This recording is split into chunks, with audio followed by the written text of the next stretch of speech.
We are going to have a discussion now. I am going to have a chat with Dr. Tooba. Um, she already wrote an article which we had already put it up on the social media. Well, I think she thinks she's my disciple. I think you think you're my disciple, but you're my friend also. It's a friend disciple. It's difficult to divide things like that, but okay. So, therefore, why I'm saying this is there need not be any kind of nervousness in this matter because we can discuss coolly about these things. Okay? So, after beginning a little bit, I'm going to leave it to you to, in a few words, tell me what happened and how you managed somehow. Kriya or no Kriya, you managed somehow. So, you need to talk. But before that, and after that, if you have any questions, you can ask me regarding this subject. And if I have any questions, I will ask you. Yeah? So, is that okay? Yeah. That's okay. You want me to describe how I managed COVID? Yeah. How you manage COVID and how the practice of Kriya and meditation was useful to you, basically, so that your immune system and your body and mind could increase its resistance to the ravages of the virus. You know what I mean? I'm not talking about a cure. I'm talking about there is no cure. Nobody has. You know that you're a doctor. Nobody has found a cure yet. Some people advertise, but it is all fake. So you know that. So all I can say from my point of view is that two things. One, theoretically, if you center yourself around the idea, the essence of all energy is actually within us in a way, if you know how to switch it on, which is through one-pointed meditation and Kriya, of course. Then the body's resistance and the cells of our body also kind of develop enough resistance to fight any invading species of virus or whatever. It need not necessarily be this particular virus. It could be anything. It could be SARS, it could be influenza, it could be anything.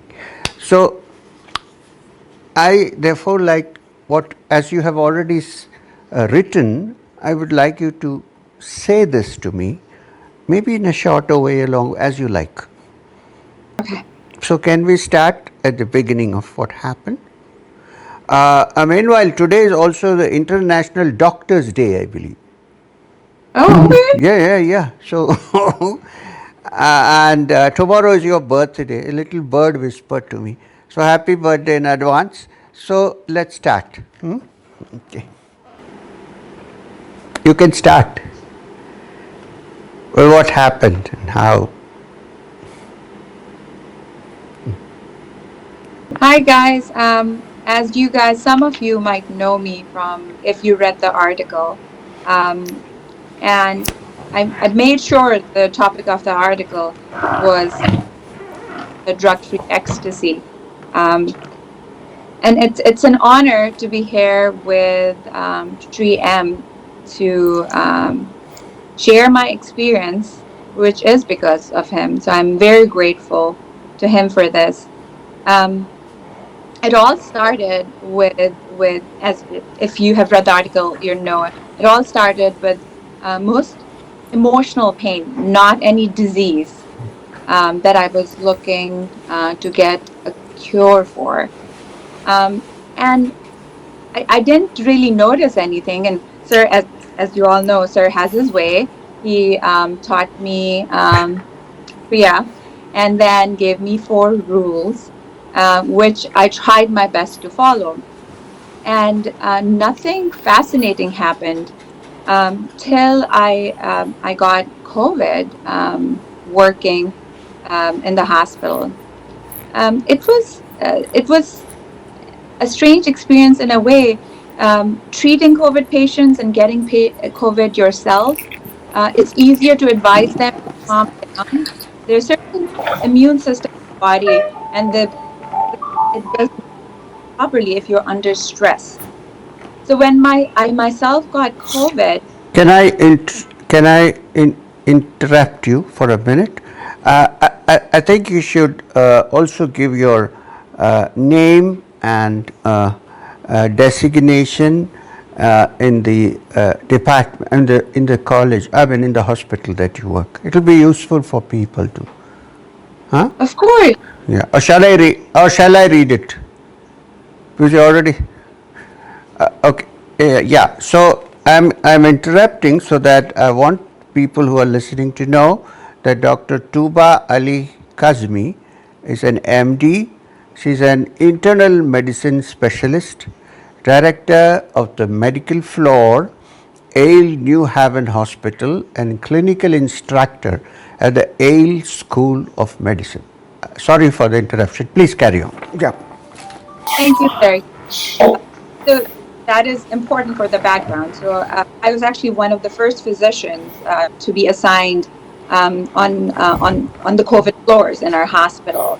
And all of us were learning together. Most of us did not know how to manage the disease. We knew symptoms, but sure the disease was a different thing altogether.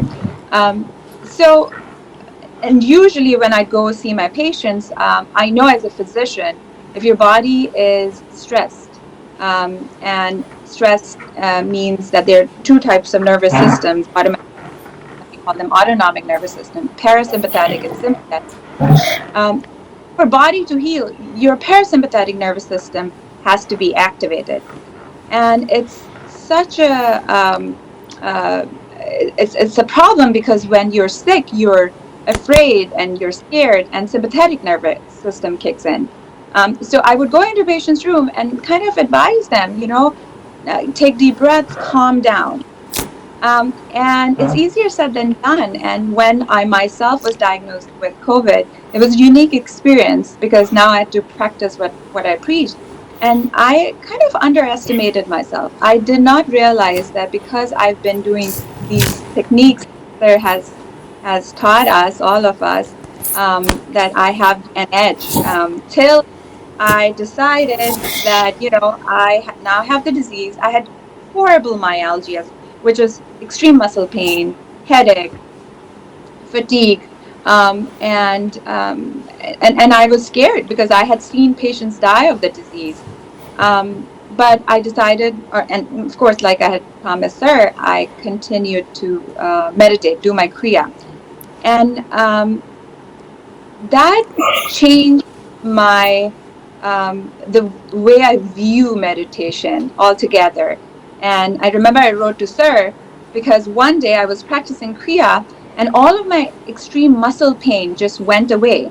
Usually, in meditation with single pointed attention, I used to get some bliss, some feeling, sensation. I didn't expect that with my disease I would get that because it requires single-minded focus, attention, and it was interesting because first the muscles calmed down, the muscle pain went away, then the headache went away, and then from extreme pain I was in bliss, and then what I call ecstasy. And I actually want sir to talk more about it. I got very curious. I mean, I was just in bliss, and I remember I picked up my phone after the meditation. I wrote to sir. I said, "Thank you so much. Whatever you have taught me is actually managing my pain. I didn't need any Tylenol or any medication, any drugs to relieve my pain at that point." And then I learned whenever I get these muscle aches and pains, I will do my Kriya. Not only I'll calm down, I would be in bliss. And as a physician, I just wanted to teach all of my patients these techniques. Of course, it's as a physician, you have to have a proof that this is effective. In my as it's my reality that it's a proof that it's effective. And then the conversation really would like sir to talk about what is happening in the brain, and where's this bliss coming from, and how the disease just the symptoms can be managed so effectively. Okay. So I have a few questions. When you said parasympathetic nervous system, does it include the vagus nerve, Yes, right or the left vagus nerve? it includes both the vagus nerve. Both the vagus. Now, what you need to remember. Look, I'm not a doctor. I'm giving you what I know a little bit about yogic anatomy, physiology. So, in Western terms, that's all. I'm just changing that. So, the vagus nerve is that which manages your heart and your lungs and all these organs. Is that right? Yes, Yes. automatic function. Right. Automatic. Now, when you do Kriya, what your first thing is, you need to have a little bit of faith that it's going to work. Now, what happens? Why do you need to have a little bit of faith? Because the moment faith is like, let's put it in scientific terms, let's not go into mysterious things. Faith is like auto hypnosis. Okay? What does auto hypnosis mean? That you want to bring about a certain effect, which through repetition and through practice, the brain gets adjusted to. Like if you hypnotize somebody, not auto hypnosis, suppose you hypnotize somebody and you tell them that a flower which is placed before them does not exist. Even though the eye sees it, the brain refuses to acknowledge it. Which means inside our system in the brain, we call the brain part in yogic anatomy and physiology Sahasrara. That means the 1,000-petaled lotus. And it is that which controls everything in the system. Right? So, what probably modern science is still not totally gone into is that while the brain controls the entire system, body and also mind. Why mind? Because it is responsible for the hormones that are pumped into the bloodstream when you feel good, for instance. Serotonin, dopamine, they also come from the little glands, ductless glands, the endocrine system, which starts with the pituitary and the pineal and so on from the brain. So this is a very important location, which is why it's called Sahasrara. In fact, in the Gita, there's a beautiful description. 15th chapter is called Urdhva Moolam Matashakam, which means it talks of an upside down tree whose roots are up above and branches down below. Now, anatomically, it means all controls are up and all that things, the leaves and branches are all the tree that is below. Normally, the tree's roots are down and branches up. Here it is upside down. You notice the metaphor, I suppose. Yeah, everything is here. So, when you begin to do the Kriya breathing, what happens? While a lot of attention is given to the brain, very little attention is given to the spine and its functioning and the sympathetic nervous system and so on. Mostly attention is given only to the brain, the cerebrum, and this very little to the cerebellum, but mostly to the lobes, the frontal lobes, the anterior, and so on. We are saying that the spine also is, since it is a continuation of the brain, it has certain characteristics which are at the moment for most people not activated. Because if you notice, up to the cerebellum, starting from the spine, including the medulla, is part of the old reptilian brain. And it is this which also responds to emergencies with the limbic system connected to it. Right? So, now I'm going to tell you something very interesting. Thought, while thought is very good, very important, without thought I can't express myself, you can't express yourself, you can't study a thing without thought. But thought also has its negative aspects, which is it can make you believe that you're useless, you can't do anything. So while thought is in some way expansive, it's also sometimes divisive, of course. You see the world around, how divisive it is. It's all because of thought. It can also limit your system by saying, this is not possible, that is not possible, I am small, I can't do this. So, what happens is when the limbic system works, for instance, in face of danger, for a certain point of time, it may be very short, the thinking process is suspended. There is no, you don't go, when you see danger and you jump, you don't think I'm going to jump, it just happens. That point, that part of the thought process which says, oh, you're weak, you cannot jump, it's overridden, suspended. The action comes directly from the limbic system. We are saying that there are several parts of the brain which are not active in most people. It's only those parts are active for our survival, and also even you can study physics and quantum physics and everything, this much brain is enough. Mostly the frontal. What we have today is a frontal lobe civilization, right? So there is this inner brain, many parts of the brain still not explored, which we call the centers. Also the centers which are called chakras on the spinal cord. The spinal cord, I am saying, is a very important part of the brain. It has its own functions which people have not explored much. So what do we do in Kriya? I can't tell you the technique right now, but what do we do? You know what it is. You are fixing your attention at the bottom of the spine first, and then slowly taking your attention up through the spine to the top. What happens? The link which was broken at some point. If you look at the fetus in the mother, the fetus, you see that it goes through all the shapes, which starting from a fish to a lizard to a frog to a human. Watch carefully. You know that. You see the fetus.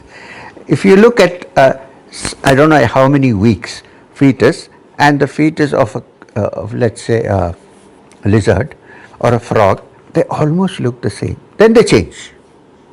So up to that point, the reptilian brain is still active. But because of the development of the other brain, this has been totally, mostly, what will you say, neglected. What we are trying to do is to re-establish the link between the old reptilian brain, starting with the spine, re-establish connection with the higher brain, what we call higher brain. It need not necessarily be so, but the complex brain with the cerebrum, cerebellum and so on. We are trying to connect this. When this is connected, what happens? What is required for survival and resistance and to keep our body healthy? One begins to decode the wellness gene which is in us. I don't know how to put it. Everybody has a wellness, I believe that everybody has a wellness gene in us, which helps us to get over diseases, even sometimes when we don't have medicines. I think all that medicine does is to give us some kind of a relief for a certain time, so that we begin to appreciate, oh yeah, I'm getting better, then this starts working. Even if you give the best medicines, I think, even if chemically it's working, if I don't have the heart or the mind to say that yes, I am getting better, after some time it will stop working. So the power of thought and the power of the brain and the power of the extension of the brain called spinal cord, on which we have what are called the chakras, which are also connected to the plexuses, the various plexuses in the human system. Even if you look at anatomy, physiology, solar plexus is where the Manipura is. You must be knowing the other sacral plexus and other plexuses which are there. So they are all interconnected, but the switch is here. So what we are trying to do with Kriya is to find out that switch and kind of push it on. Then what happens? The conditioning of the mind, which keeps on say, because we are brought up that way and so on, because of our failures and so on in life, that conditioned brain is kind of broken a bit and taken away. What happens? Then you get into that brain which connects us with the unlimited. I don't believe that that medical science might say so, but I don't believe that consciousness is a product of the brain. I'm not saying that brain is a product of no, consciousness is not a product of the brain. However, in the human being, the Homo sapien, the brain is so developed that it can express consciousness better than anybody else. The human brain is an advanced computer. But the operator is consciousness. I don't think it's this way, other way around. Not as if consciousness comes because of the computer. Because I have an advanced computer and I am sitting here and I know how to work with it. I may put it this way. So now, okay, if that is the argument, the tree, the big tree that you see, many trees, they don't have a brain. If consciousness is a product of the brain, they don't have a brain. But you plant a tree, the tree will move and grow towards the sun so that it can get light, and the roots will seek water. It doesn't have a brain as such. Its intelligence is inbuilt in the cells of its structure. Now that intelligence is consciousness. Except that in the human being, because the brain is so developed, it's possible to express it in a better way and to achieve more things than are possible. Positive side. Negative side is because of that we have become so dependent on the logical brain that we have begun to condition ourselves to the belief that we are only what the logical brain projects us to be. It's a kind of self-hypnosis. I'm weak, I cannot go. I can't do more than this. This is my limit. I'm going to die. So, Kriya and one-pointed attention is the key with which you can open this lock and dehypnotize yourself to greater expansiveness. Now naturally, that is also accompanied by higher levels of blissfulness, ecstasy. Why ecstasy? Because what we actually seek in life, whatever we are doing, is to look for happiness.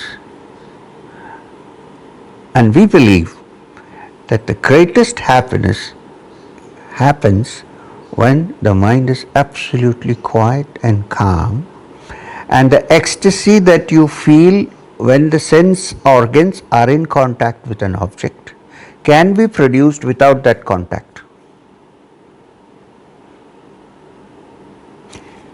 If a person is given food and a place to stay and clothes, minimum requirements, what is it that a person wants then? Sex. Why? It is the best that the human being can enjoy, libido. And where is libido located? It's at the bottom of the spine. We are saying the same energy that unleashes the libido, it is the same energy that we are tapping.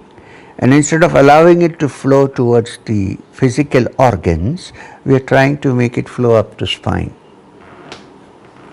It's a sublimation of libido. Therefore, if you fix your attention in the heart center, let's say this plexus here, fix your attention, that same ecstasy can be experienced here. And this is more expansive, it takes you to higher levels. There, in ordinary libido, it separates you and thinks of two. Here, only one is necessary, there is no need of two. There is unity. You know an Arabic word for unity? Ahad. There's only one.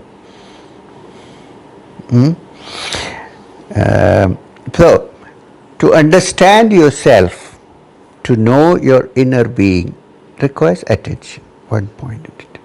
When this one pointed attention takes place, then you're going closer to your true being, which is free from the conditionings that the thought process conditions it with. You're freeing yourself. So therefore you feel blissful, you feel ecstatic. In fact, this ecstasy, when it reaches here, is many, many 100 times more than the feeling one gets in ordinary sexual experience. It is not in the lower organs, it's at the higher level. I don't know, there's a word used for that. What is it called? When it Orgasm. I call it a spiritual orgasm here. It doesn't happen here, it happens here. Okay, so after I talked a lot, so if you have any questions on this. This is very interesting. Right, sir, these are all the questions I had. So now the question becomes that, patients in healthcare, and we have COVID now. This is the most part of, or this is where suffering happens.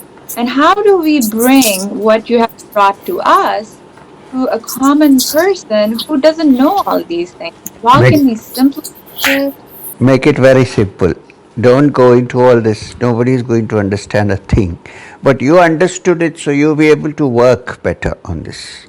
So it's a very simple thing. You should, if they are religious people, suppose, tell them, if they are Christians, hold a cross and think in their mind that somebody is going to save them, Jesus or whoever.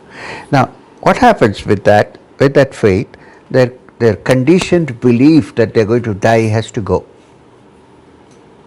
You say, yes, we'll work on it. This comes and goes. You'll be fine. Okay. That is the psychological part, the actual what you have to tell the patients, that there is no medicine for it, but the cure can come from inside you. Why? Because you're linked to the divine. And then teach them how to meditate. You need not teach them Kriya. Tell them we are giving medicines, we are doing all that, but can you just close your eyes and watch your breath?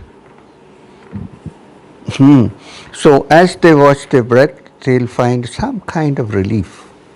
And when they feel that way, say, now stay there. Enjoy what you're feeling inside yourself. You can also tell them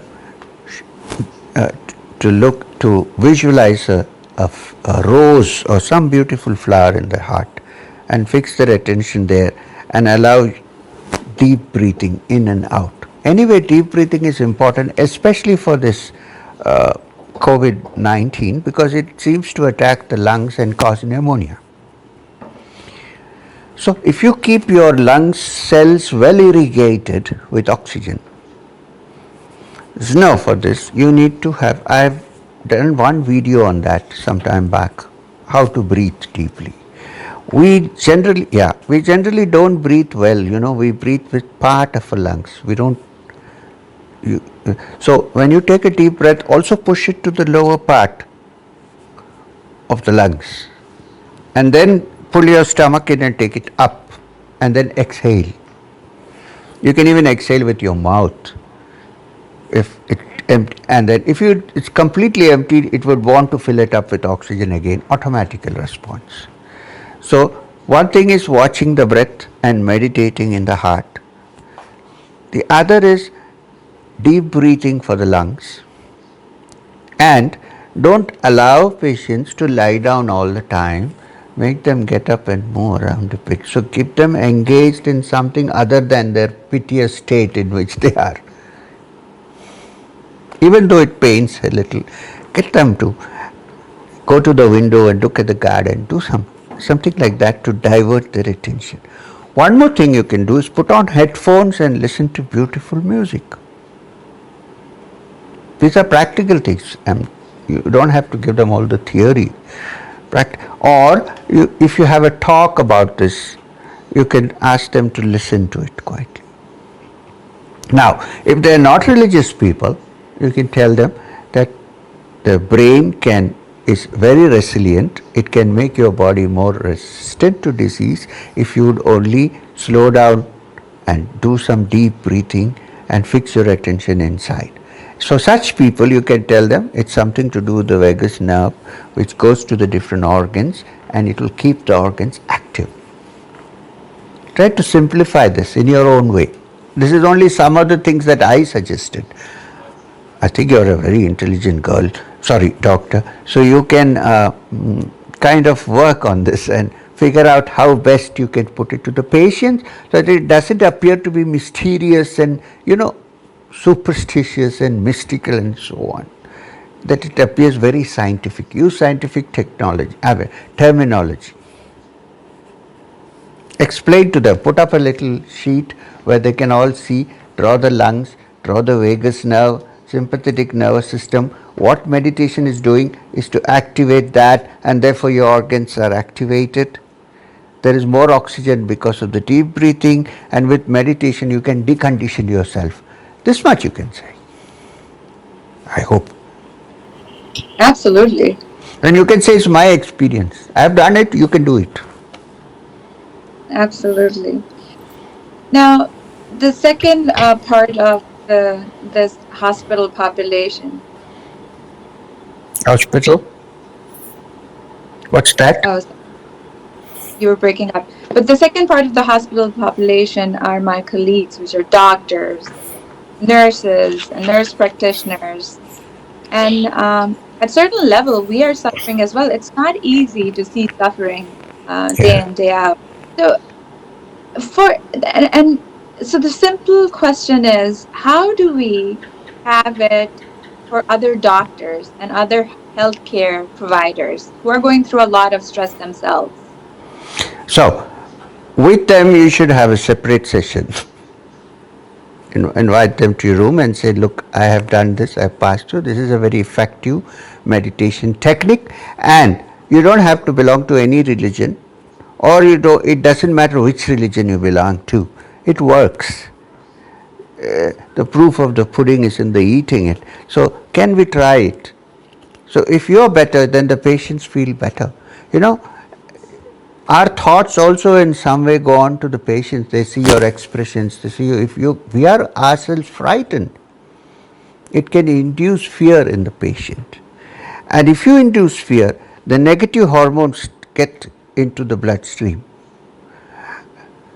If you're positive, then the positive hormones get into the bloodstream. So it works that way.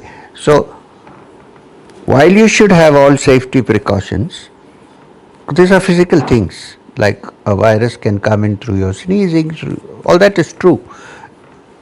You should also psychologically prevent yourself from being infected by developing a positive attitude. For that, meditation helps. So this is the kind of talk and discussion you can have with your colleagues and say, please try this for a while. Even if you teach Kriya, I don't mind. It's okay. It's for an emergency, you're deputed. Okay. Because sir, after I shared, one of my colleagues, she was very in a lot of distress. She's a physician assistant, and I gave her that article to read. And I didn't see this coming. She read the article, and later during the day, she came to me, and she's an Italian Catholic, so she's nothing to. And she read it, and she came to me and said, "Okay, tell me, what do I have to do? 5 minutes. I'm ready." And I didn't see that coming. I wasn't prepared for that question. Good. So what, in that case, the best technique to teach these? First thing is deep breathing to fill the lungs. Second, after the deep breathing, to watch the breath. Simple. As you inhale, give complete attention to it. As you exhale, give complete attention to it. You don't even have to hold your breath. But first, fill yourself with air, fill the lungs with air, hold it for a while, take it to all parts of the lungs, and then exhale. Do this few times with your hands up or like this. After that, don't control the breathing.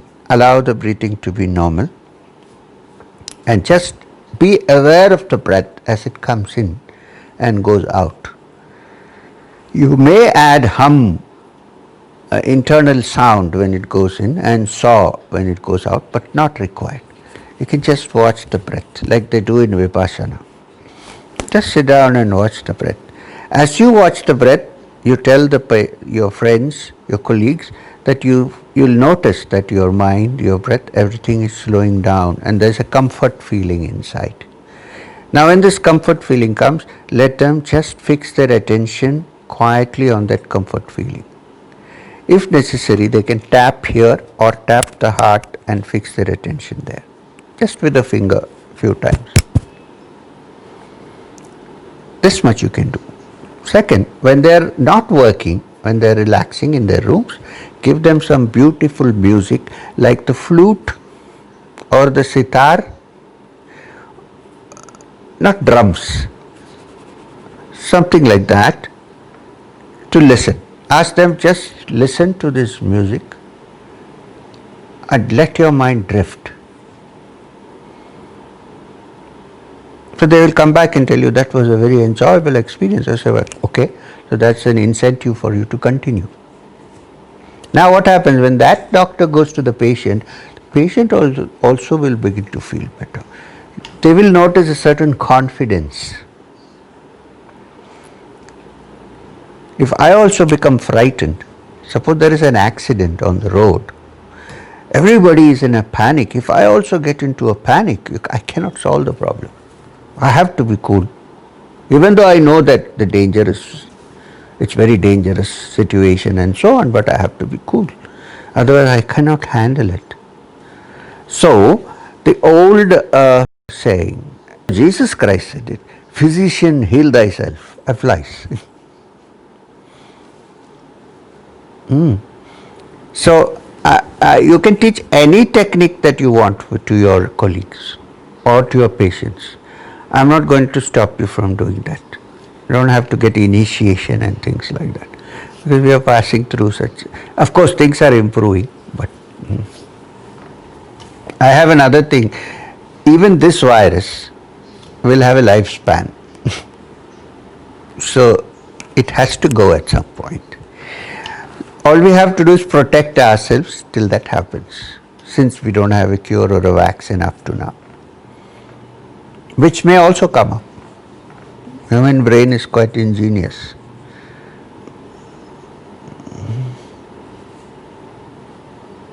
Yes. How much more time? We have 5 more minutes, Tooba.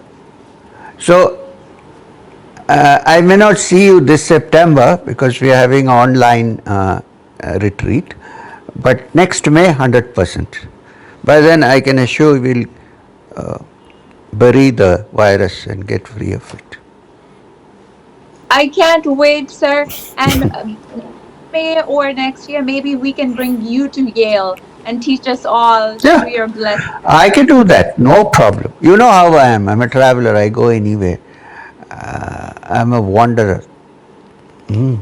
So we can do that, but next time I'll probably see you physically, face to face, only in May. And when I come in May, a couple of days I can come to Yale and have a chat, very informal talk with the doctors, and we can see what we can work out for the future, for an emergency that can happen at any time. Nobody expected this pandemic. So who knows what all is in store for us. So we should be prepared. Okay? I'm just grateful you're a part of our lives. Thank Thank you you. so much. Thank you very much, Tuba. And take care. Okay? All the best, and thank you for coming up because it will be useful for so many people. Of course, sir. I'm sending it to somebody, so definitely tomorrow the Prime Minister might also see this. Let's see what happens. Uh, okay. All the best. Take care. Thank you, sir. Thank you so much. Thank you.